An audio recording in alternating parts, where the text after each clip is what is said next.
siaran langsung tengah hari ini. Jadi mereka yang baru masuk, Waalaikumsalam, salam semua, apa khabar? Mohon kawan-kawan tolong share di FB masing-masing, sama ada di profil ataupun grup.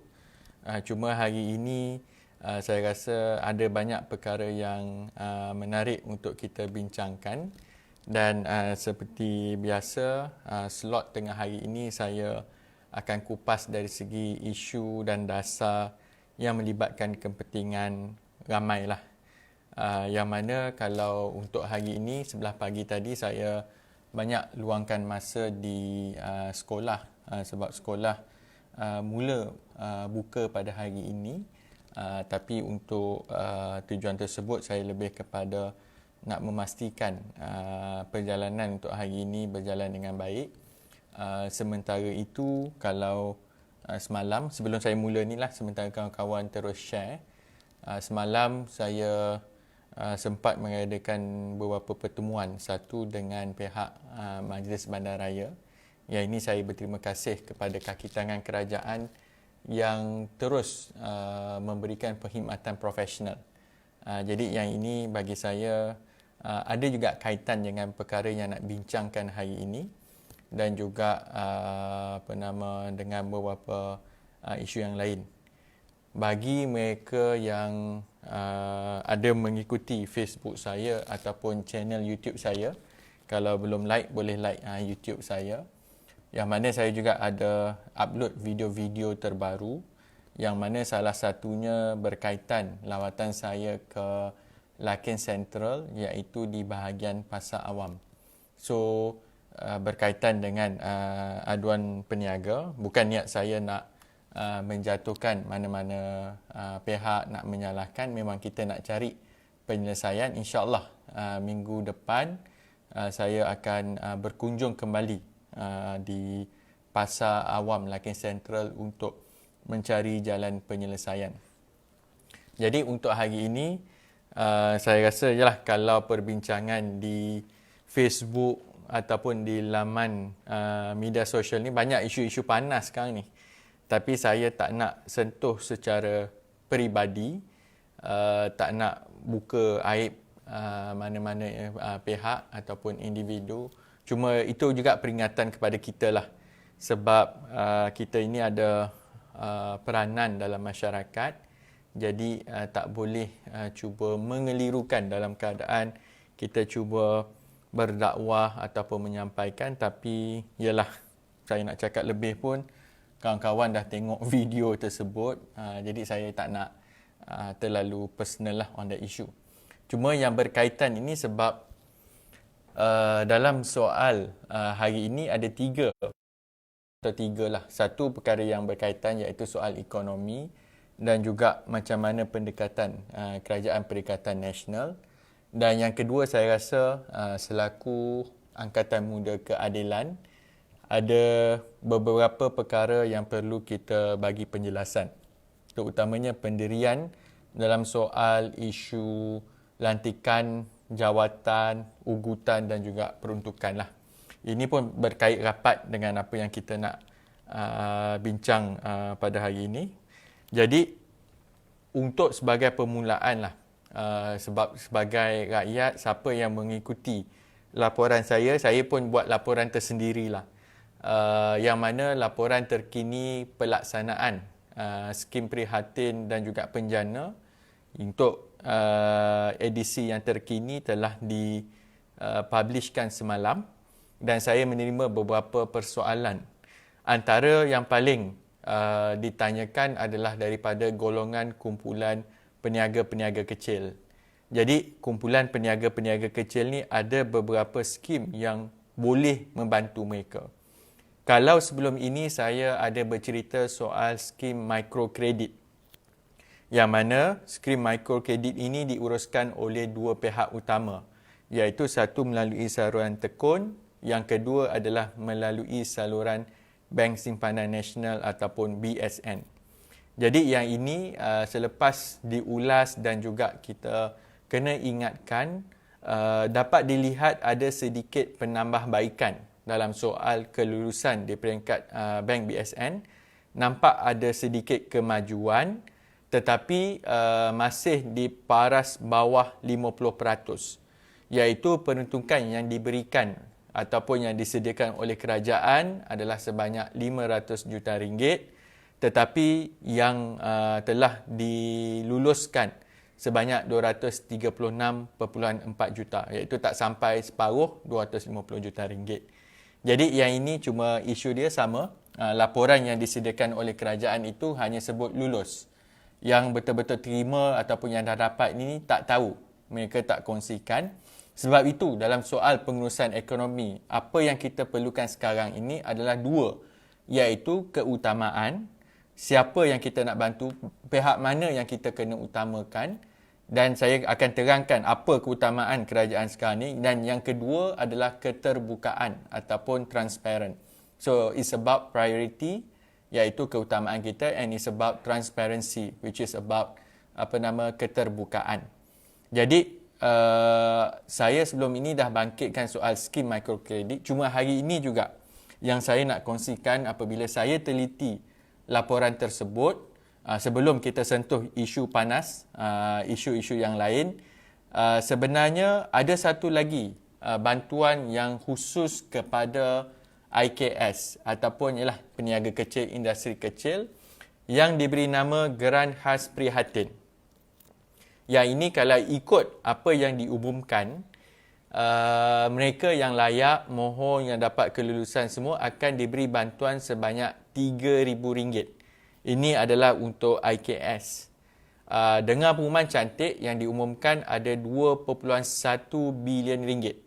Jadi yang ini memang telah diumumkan sebelum ini, tetapi apa yang berlaku apabila saya dekat, sama ada dekat Pasar Lakin ke ataupun dekat mana-mana peniaga yang saya bertembung dan bertemu, dan malah petang ini juga saya akan ke Kampung Melayu Majidi sebab ada peniaga-peniaga kecil yang nak datang jumpa. Mereka mohon untuk bantu macam mana soal kelangsungan perniagaan mereka. Jadi insya-Allah petang ini pun saya akan luangkan masa dengan peniaga-peniaga Melayu kita dekat Kampung Melayu Majidi. Jadi yang ini dalam soal Geran Khas Prihatin, bila saya semak dalam laporan yang dibentangkan oleh Menteri Kewangan semalam, ada dua poin yang agak pentinglah untuk mereka yang sebenarnya yang tak dapat sebelum ini. Sebab kalau kita lihat, peruntukan yang diberikan itu adalah 2.1 bilion. Berdasarkan laporan yang disediakan, peruntukan yang telah diluluskan ataupun yang telah ada berpunya lah, iaitu sebanyak 1.57 bilion. 1.57 lebih kurang 1.6 lah. Jadi yang ini yang telah berpunya, yang mana sebenarnya kalau ikut peruntukan awal tu 2.1, tapi ada lebihan yang tak dapat ataupun yang tak dikeluarkan, yang tak diagihkan. Jadi kalau berdasarkan penjelasan menteri, sebab itu penting kita kena semak dan imbang. Bila sebut semak dan imbang itu maksudnya kita bertanya soal fakta dan angka. Kita jangan terlepas pandang, walaupun bezanya mungkin dulu ada kata yang tersilap angka 40-400, benda tu nampak salah satu kosong, tetapi kesan dia besar kepada orang ramai. Jadi dalam soal Geran Khas Prihatin, kalau ikut kata menteri semalam, yang ini kena pegang sebab saya tak nak kita kena berlaku adil juga. Apa yang menteri umumkan semalam, mereka yang mohon pertama kali tak dapat. Kemudian mereka buat rayuan.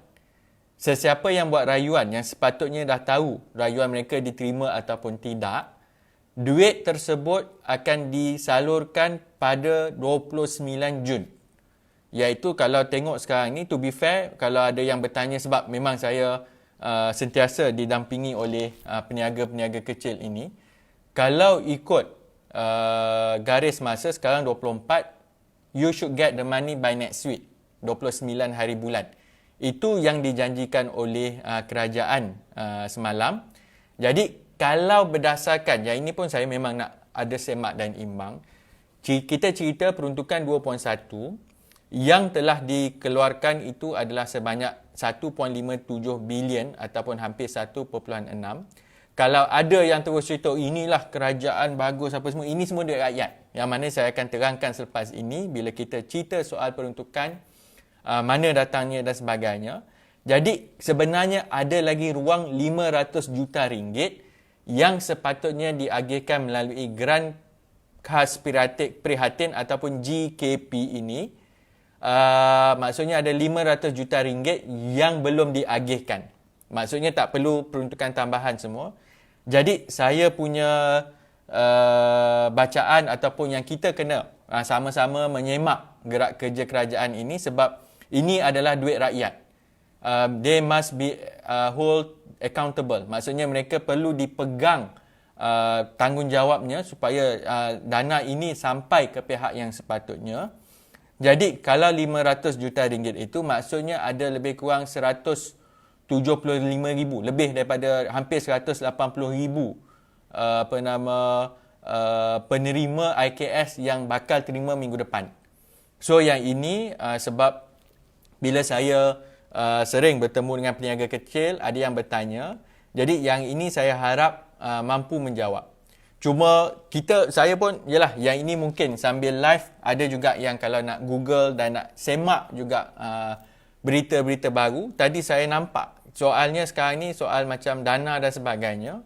Jadi sebelum saya cerita soal kedudukan kewangan kerajaan, jadi yang saya tak berapa, yalah, rakyat kena perhatikanlah. Saya tak pasti perkara ini adalah perkara yang baik ataupun tidak.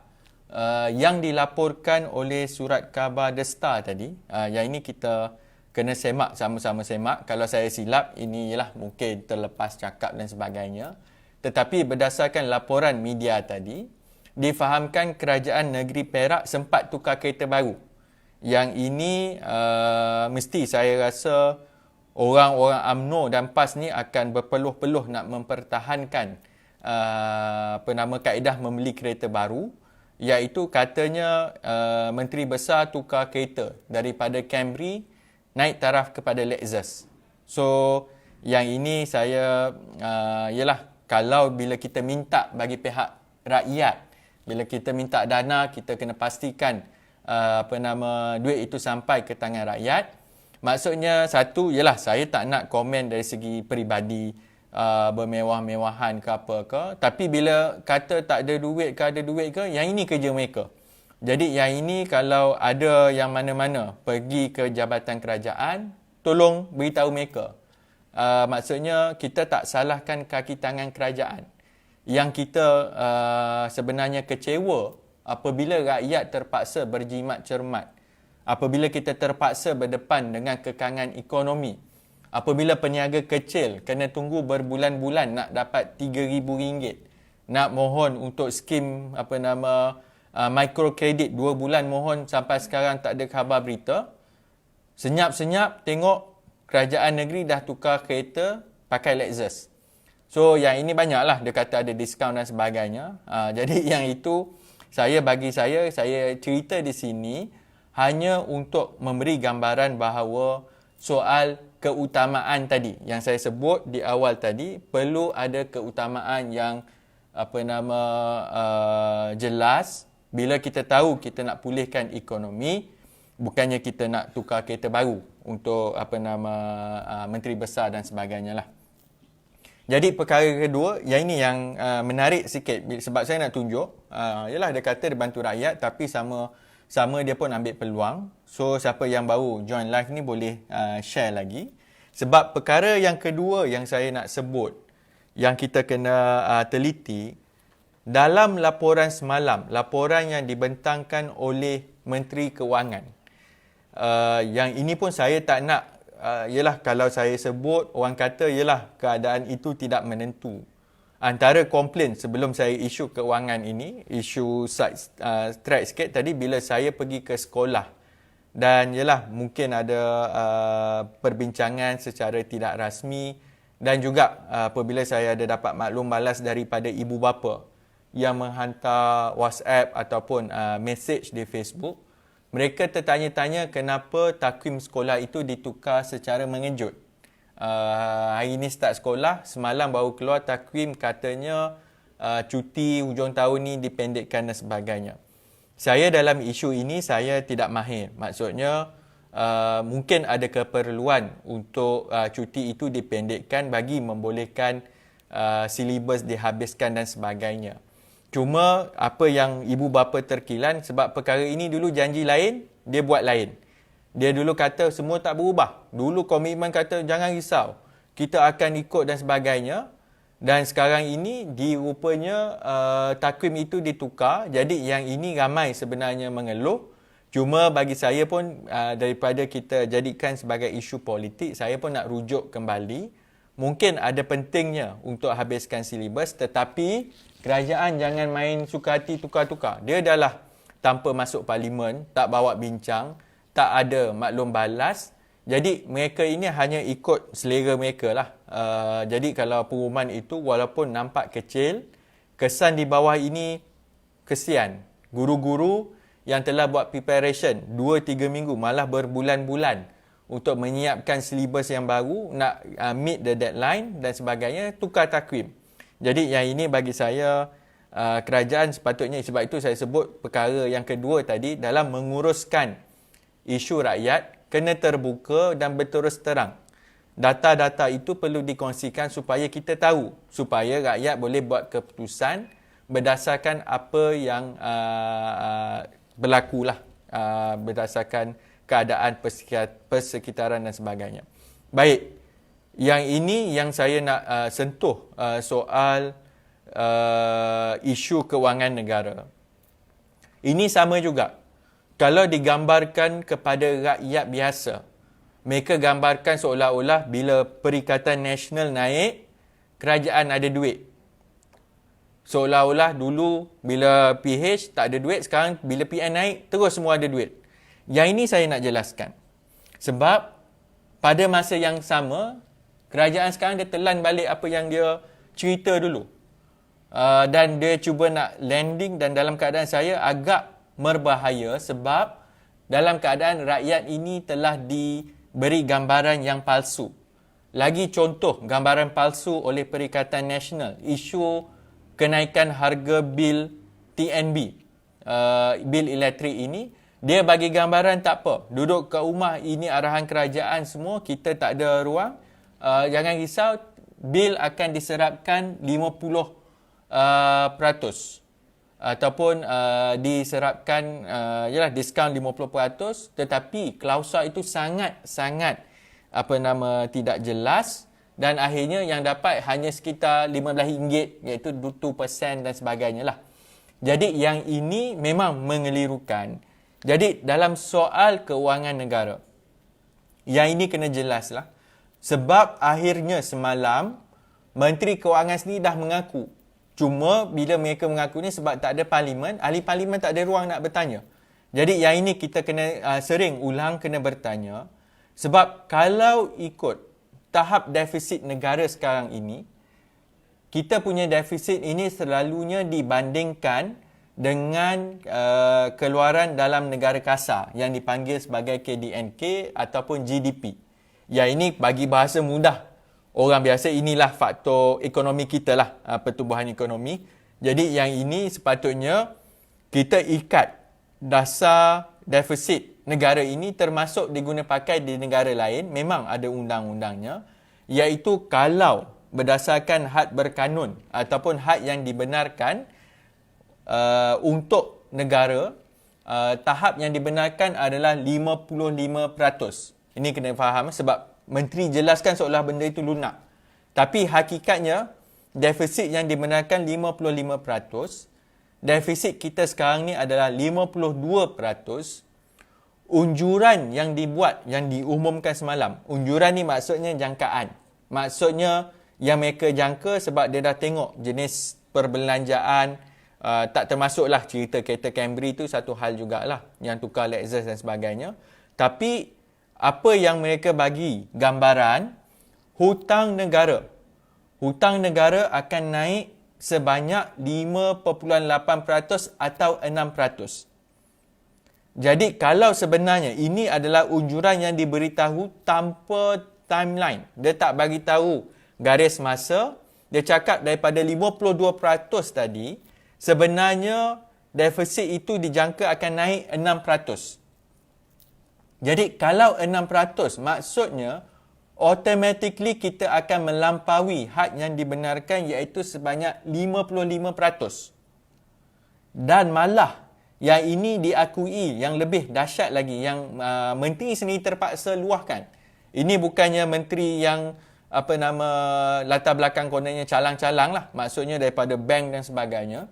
Maksudnya sekarang ini hutang negara hujung tahun, ini menteri yang sebut, Perikatan Nasional sendiri yang akui, dijangka akan mencecah 55%. Maksudnya tak sampai hujung tahun ni kita akan ke tahap maksimum yang dibenarkan oleh had kanun kita lah, yang telah ditetapkan oleh parlimen, undang-undang kita semualah. Jadi sekarang ini yang gambaran yang diberikan oleh beliau lagi, yang ini saya tak pasti Menteri Perikatan Nasional faham ke tidak. Dia kata, gambaran yang diberikan, dia kata kita akan berjaya kurangkan, dia sebut bukan kurangkan defisit tapi kurangkan, maksudnya ialah kurangkan kita punya hutang tiap-tiap tahun tu dalam masa 3-4 tahun. Kita hanya baru boleh kurangkan kepada 3 atau 4%. Maksudnya jangkaan yang telah diunjurkan ataupun dirangka oleh kerajaan, memang defisit itu akan terus naik dan naik, bukan hanya untuk tahun ini dan tahun depan. Jadi yang ini nasib baik kita ada some gap untuk absorb. Tetapi apa yang berlaku sekarang, hutang itu memang akan naik. Apa pilihan yang kerajaan ada? Jadi yang sekarang ini saya rasa rakyat kena nilai. You have to be fair. Maksudnya kerajaan, Perikatan Nasional, tak kisah menteri ke bukan menteri, kamu kena berlaku adil. Sebab jalan untuk menaikkan had limit hutang daripada 55% itu, saya jangka, bacaan saya, kerajaan nak tak nak kena melutut, kena menghadap kepada parlimen, akhirnya mengaku mereka gagal kawal defisit, dan saya jangkakan mereka nak mohon naikkan kadar defisit 55% kepada 60%. Itu bacaan saya, jangkaan saya. Jadi mereka bila perkara ini, mereka memerlukan sokongan dan dokongan ahli-ahli parlimen.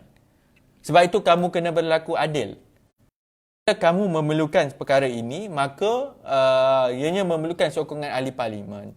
Jadi yang ini kami juga kena berlaku adil untuk semak supaya dana ini digunakan untuk tujuan yang betul.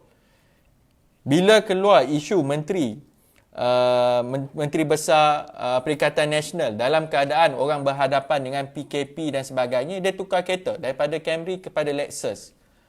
Yang ini kena tengok balik keutamaan tadi. Sebab itu saya rasa dalam menguruskan ekonomi, yang nyata, yang sangat agak pincang di peringkat Perikatan Nasional ini, mereka ini keutamaan dia ke laut. Keutamaan dia kita nak menguruskan soal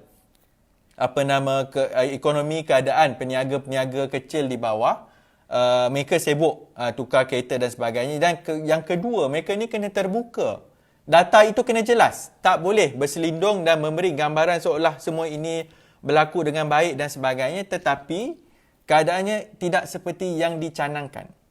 Jadi perkara ketiga yang soal yang kita kena ingat, sebab benda ini jangan ambil mudah.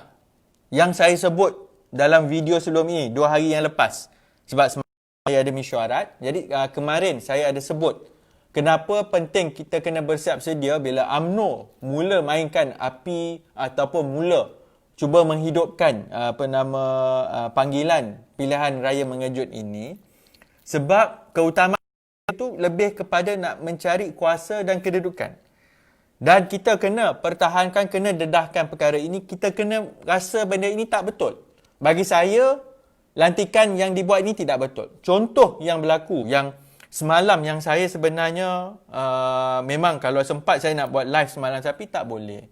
Yang saya terkilan sangat sebagai rakyat Malaysia, seorang ahli parlimen UMNO Tanjung Karang ini, beliau telah diberikan jawatan, telah dilantik untuk sebagai pengurusi MISC atau lembaga pengarah di MISC. Dia lantik Jun 1 Jun. 17 Jun dia letak jawatan. Yang dia letak jawatan selepas dia bertemu dengan Perdana Menteri. Jadi komplot ini melibatkan mereka. Ini bukannya soal kita nak memperkecilkan personality ataupun hanya individu. Bagi saya, systemic problem.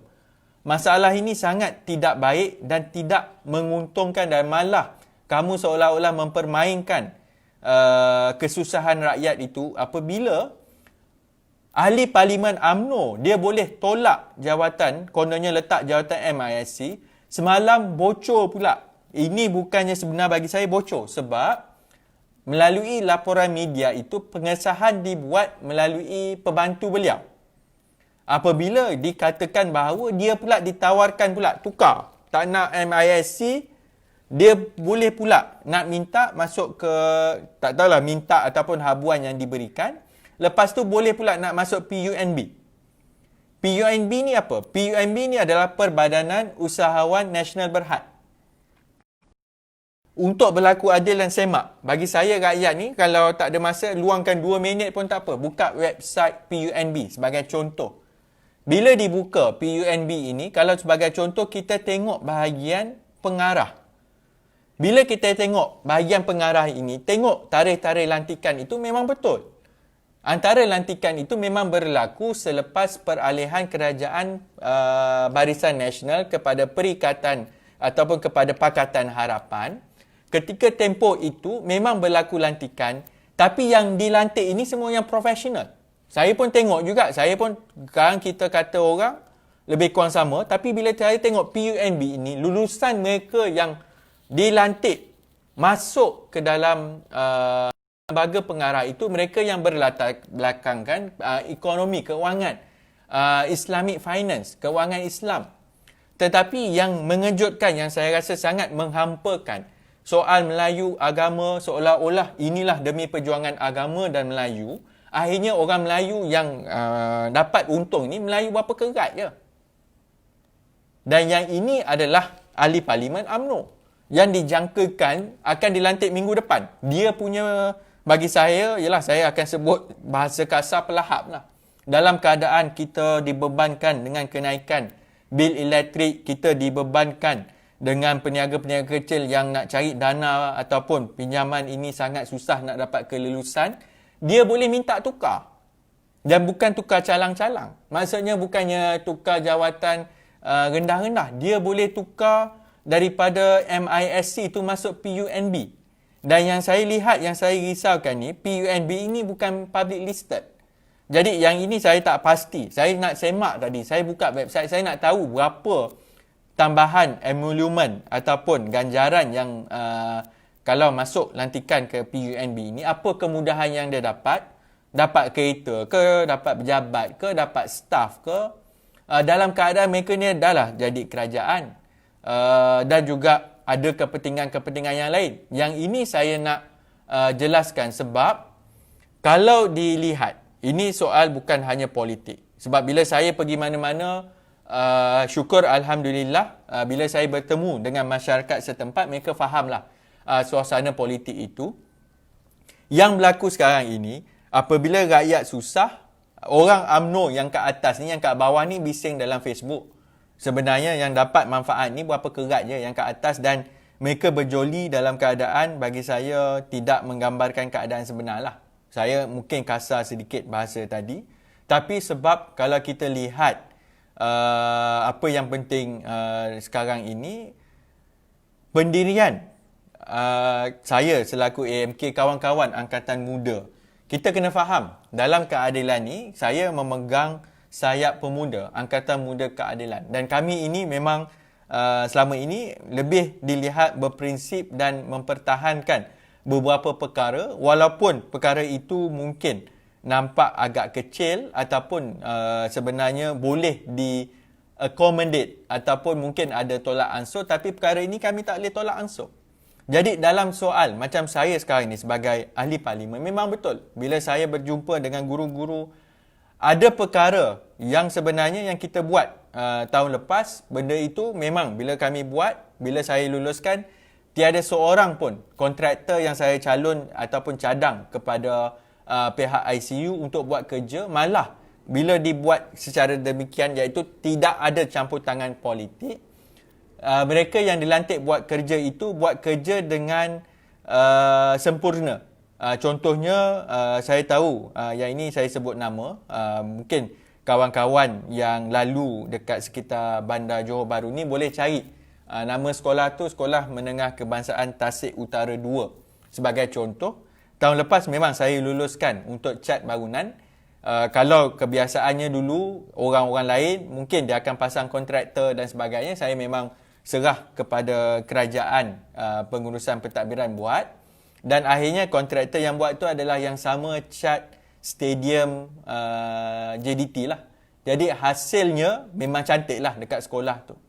Dan yang saya nak sebut, bila tahun ini bila saya berhubung balik dengan guru-guru semua, mereka telah dimaklumkan bahawa perkara ataupun yang saya telah luluskan tahun ini semua telah ditarik balik, dibatalkan. Kita lulus sebelum langkah Sheraton, sampai masuk Sheraton dan sebagainya, benda ini semua dibatalkan. Jadi soal merebut kuasa melalui jawatan, peruntukan, ugutan semua ni, mungkin ada yang tergila-gilakan tak nak bekerjasama dengan keadilan ni, sebab kalau tak sokong dia untuk jawatan tertentu, dia tak nak bersama dengan keadilan. Bagi saya itu bezanya. Parti keadilan ini bukan parti individu ataupun nak terikat dengan mana-mana personality sampai seolah-olah keadilan ni kena melutut dan sebagainya. Pandangan saya sebagai AMK, sebagai angkatan muda, orang muda, saya lihat politik itu tak boleh dihambatkan dengan soal jawatan dan kedudukan, habuan dan sebagainya. Yang kita kena faham, keadilan ni memang parti yang kita nak berlaku adil. Nak berlaku adil kepada semua. Tak kisahlah dari segi latar belakang. Sebab itu yang saya nak ulas, nak kupas, nak rangkumkan balik. Bila soal ekonomi rakyat, yang saya rasa Perikatan Nasional gagal nak faham, mereka ini dari segi keutamaan memang out. Dia dari segi sentimen power. Kalau nak cerita soal Melayu ini, memang seolah-olah dah bukan lagi macam cerita hantu, takkan Melayu hilang di dunia, seolah-olah Melayu ni dah nak pupus. Tapi hakikatnya, bila dapat perkara itu, keutamaan tu bukan untuk soal orang Melayu kebanyakan, bukan orang Melayu susah. Yang dia sebenarnya tumpu adalah di kalangan mereka sendiri. Jadi dalam soal pendirian AMK memang akan tolak kaedah-kaedah ini, dan akan ada contohnya, mereka akan kata mereka terpaksa tinggalkan keadilan ini sebab nak serve ataupun nak menyantuni masyarakat setempat lagi senang, sebab dia perlukan peruntukan kerajaan. Yang ini sebenarnya itu tanggungjawab kerajaan. Sekolah apa semua ni, kalau takkanlah kerana ahli parlimen kawasan tersebut pembangkang, kamu nak sekat kawasan sekolah kat situ. Bezanya kalau itu adalah ahli parlimen yang kerajaan ataupun yang ada peruntukan dan sebagainya, dia hanya sebagai meluluskan, dan dia sepatutnya jangan masuk campur soal kontrak. Jadi yang berlaku sekarang ni, bagi saya, kalau seolah-olah keadilan ni akan umum, keluar dan sebagainya, orang yang tiada prinsip ataupun yang mungkin mengejar sesuatu itu terpulang kepada mereka. Mungkin mereka tidak mampu untuk berhadapan tanpa poket yang tebal. Tetapi bagi saya, memang orang tahu saya dari segi perbelanjaan itu tak besar, bukannya mampu menampung segala keperluan dalam kawasan. Tetapi bezanya, keadilan itu bila kita kata nak bawa keadilan kepada semua ni, kita bersuara. Yang mana pincang itu kena tegur. Jadi sebab itu bagi saya, yang saya nak tutup sebagai peringatan supaya orang nampak, bila kita sebut soal ekonomi, kerajaan ternyata bukan hanya prioriti dah tak berapa lancar, tak tepat, tetapi juga dari segi gambaran itu terlalu banyak perkara misleading, mengelirukan. Dulu kata lain, sekarang berlaku lain. Dulu kata semua okey, sekarang saya nampak bayangan dia nak minta duit lebih banyak. Dia nak tambah hutang melangkaui had yang dibenarkan oleh kerajaan yang selama ini. Ini dalam sejarah mereka, saya rasa dia dah tak mampu, dia terpaksa tingkatkan had tersebut. Bagi saya, kalau betul itu untuk rakyat, kita akan sokong. Tetapi yang ini kena berlaku jujur, kena dan biar perangai itu lebih baik. Jangan tersibuk kejar kedudukan dan jawatan. Jadi saya rasa cukup sekadar itu. Kepada rakyat di luar sana yang menonton, pesanan saya, jangan sesekali rasa lemah semangat, jangan rasa selesa, sebab apa yang berlaku sekarang ini, mungkin kalau zaman PH dulu diperkatakan soal perkauman agama, api-api yang diadu dombakan oleh UMNO dan PAS terutamanya. Sekarang ini, isu sebenarnya poket kita semua akan terus kering. Mereka yang berkuasa ini boleh runding, boleh tukar tempat, kedudukan dan sebagainya dalam keadaan rakyat terpaksa berdepan dengan keadaan ekonomi yang lebih susah. Jadi saya rasa cukup sekadar itu untuk update hari ini. InsyaAllah hujung minggu ini untuk pihak Angkatan Muda Keadilan, kami sebenarnya akan ke utara. Saya akan ke Pulau Pinang, ke Kedah dan Perlis untuk bertemu dengan akar umbi di sana. InsyaAllah perkara ini kita kena pastikan bahawa setiap pelosok rakyat kita pegang kepada keterbukaan dan juga kejujuran itu, supaya jangan ambil kesempatan kepada rakyat yang sedang menghadapi cabaran dan dugaan ekonomi. Sekian, terima kasih. Assalamualaikum warahmatullahi wabarakatuh.